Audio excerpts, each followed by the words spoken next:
É impossível discernir o final dos tempos sem meditar na palavra de Deus e colocar aquela meditação em oração. E esse é o verdadeiro significado que eu tenho falado aqui a respeito de deixar a sua lâmpada acesa. Existem muitos teólogos estudiosos famosos que no final dos tempos não vão enxergar as profecias do final dos tempos, justamente porque eles estão acomodados com a teologia que eles aprenderam há muitos anos. Deus, ele testa a humildade daqueles que buscam saber mais a respeito da palavra de Deus. E essa humildade diante do Senhor precisa estar sendo provada todos os dias. Porque você que gosta de estudar a palavra de Deus, você precisa ter em mente que o seu coração é falho, é enganoso, é tendencioso. E por causa dessa tendenciosidade do seu coração, você precisa colocar as suas meditações em oração, os seus estudos em oração todos os dias. O teólogo, o estudioso da palavra de Deus que só estuda e não ora, ele está dizendo para o Senhor que com o próprio intelecto, ele pode discernir as profecias do final dos tempos. E esse é um grande engano. A palavra de Deus, ela está toda conectada. E se você não medita, não estou falando apenas de leitura, se você não medita na palavra de Deus e não ora todos os dias, significa que você não entendeu ainda que a sua lâmpada precisa estar acesa. E é sobre isso que eu quero falar no vídeo de hoje, sobre as conexões, sobre as conexões importantes que Deus deixou em sua palavra. E muitos cristãos não estão enxergando essas conexões. Seja muito bem-vindo a mais um vídeo do canal A Lâmpada para os Meus Pés.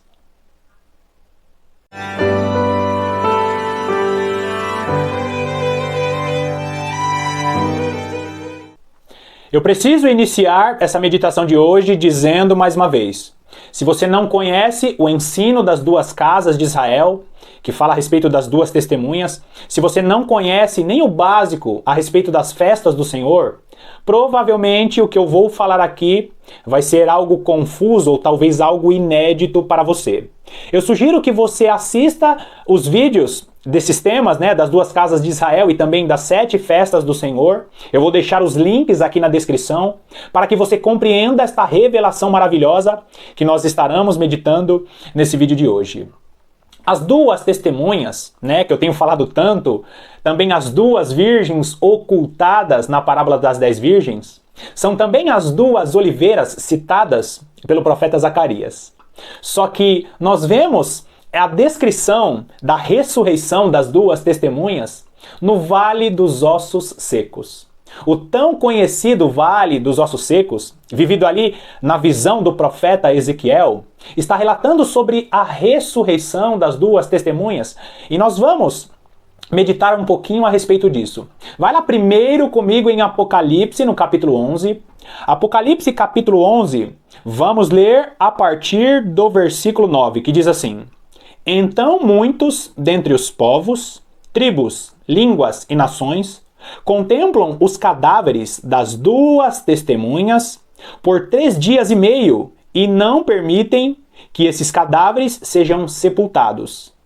Os que habitam sobre a terra se alegram por causa deles, realizarão festas e enviarão presentes uns aos outros, porquanto esses 2 profetas atormentaram os que moram sobre a terra. Mas depois de 3 dias e meio, um espírito de vida, vindo da parte de Deus, neles penetrou. E eles se ergueram sobre os pés, e àqueles que os viram sobreveio grande medo. E as duas testemunhas ouviram grande voz, vinda do céu, dizendo-lhes: Subi para aqui. E subiram ao céu numa nuvem, e os seus inimigos as contemplaram. Então, nós vimos aqui o relato, João tem a visão em Apocalipse a respeito das duas testemunhas que estarão profetizando e causando o maior alvoroço nessa terra. As duas testemunhas estarão pregando, profetizando, inclusive muitos cristãos, servos do Senhor, vão ficar incomodados com as duas testemunhas. E por que vai incomodar até os cristãos? Porque o grito será um grito tão forte, a trombeta vai soar de uma maneira tão diferente, que os cristãos que estiverem dormindo vão acordar assustados e vão ficar incomodados. As duas testemunhas, judeus e gentios em Cristo Jesus, são esses dois profetas que virão na unção de Moisés e também na unção de Elias. Agora, vai lá comigo em Ezequiel. Ezequiel capítulo 37, vamos pontuar apenas alguns versículos para que entendamos a conexão do vale de ossos secos com as duas testemunhas. Ezequiel 37, versículos de 1 a 3, diz assim: Veio sobre mim a mão do Senhor, ele me levou pelo Espírito do Senhor e me deixou no meio de um vale que estava cheio de ossos, e me fez andar ao redor deles. Eram muito numerosos na superfície do vale e estavam sequíssimos. Então me perguntou: Filho do homem, acaso poderão reviver estes ossos? Respondi: Senhor Deus, tu o sabes. Então, nós vemos aqui o profeta Ezequiel no vale de ossos secos, ou seja, estava ali um lugar onde os mortos eram depositados e esses mortos estavam mortos há muito tempo. Muitos ossos sequíssimos, como o próprio profeta disse, e é muito interessante nós entendermos o porquê o profeta Ezequiel era chamado de Filho do Homem. E aqui, nesta visão, o profeta Ezequiel ele está representando o próprio Senhor Jesus Cristo, que é aquele que tem o poder ou aquele que recebe o poder para dar vida a mortos. Eu não estou colocando Jesus em pé de igualdade com o profeta Ezequiel, não é isso, mas essa aqui é uma tipologia ou uma cristofania a respeito do que o nosso Senhor Jesus Cristo fará com as duas testemunhas. Mas continua aí comigo. Agora, dos versículos 10 a 14, diz assim: Profetizei, como ele me ordenara. E o Espírito entrou neles, e viveram e se puseram em pé, um exército sobremodo numeroso. Então me disse: Filho do homem, estes ossos são toda a casa de Israel. Presta bastante atenção nesse versículo 11. Aqui no tempo do profeta Ezequiel, já estava acontecendo ali o processo da mudança. Lembra a divisão das duas casas de Israel? Quando Deus leva o profeta Ezequiel para este vale de ossos secos, vale de ossos secos, ele está mostrando ali toda a casa de Israel. É o mesmo contexto quando Deus fala para Daniel: Daniel, 70 semanas estão sobre o teu povo e a tua santa cidade. Ou seja, quando Jesus Cristo unisse judeus e gentios, as duas casas de Israel, este seria o Israel de Deus. Então eu vou repetir com esta visão o versículo 11. Então me disse: Filho do homem, estes ossos são toda a casa de Israel. Eis que dizem: os nossos ossos se secaram e pereceu a nossa esperança. Estamos de todo exterminados. E é justamente isso que as duas testemunhas vão estar pensando no final dos tempos. Por quê?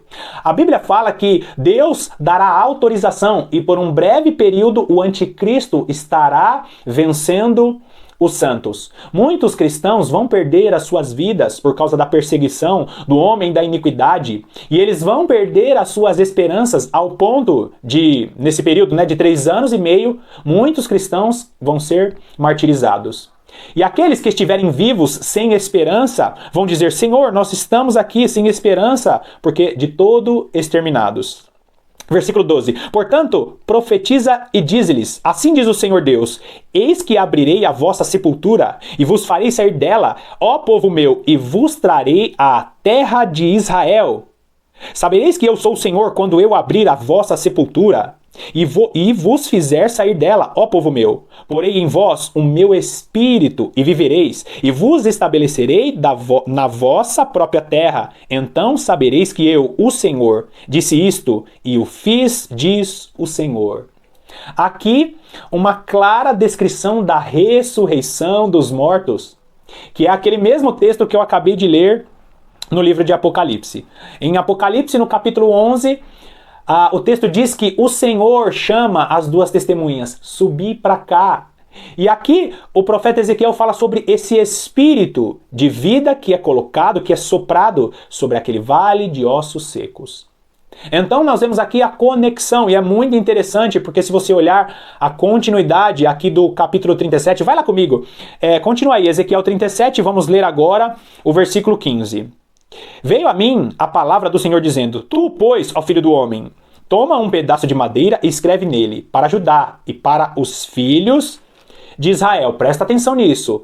Quando nós vemos separadinho assim, Judá e para os filhos de Israel, está falando sobre Judá, aqueles que vieram da linhagem de Davi, e a outra casa, também chamada de casa de Efraim, que são os judeus misturados com os povos.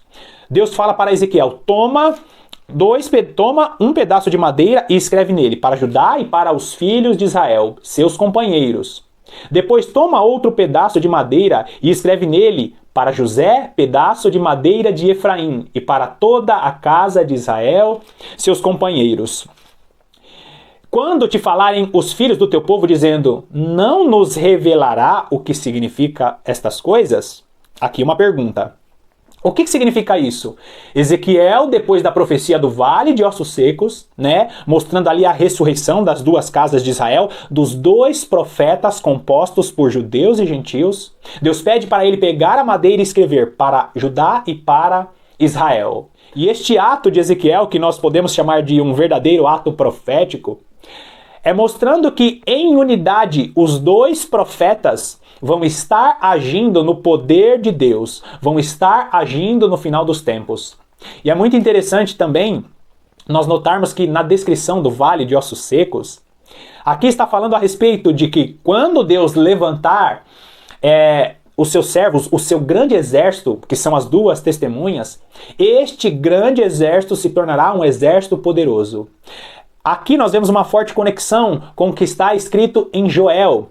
Em Joel, capítulo 2 e também no capítulo 3, nós vamos ver ali o exército do Senhor forte e poderoso. Vai lá comigo rapidinho, Joel capítulo 2.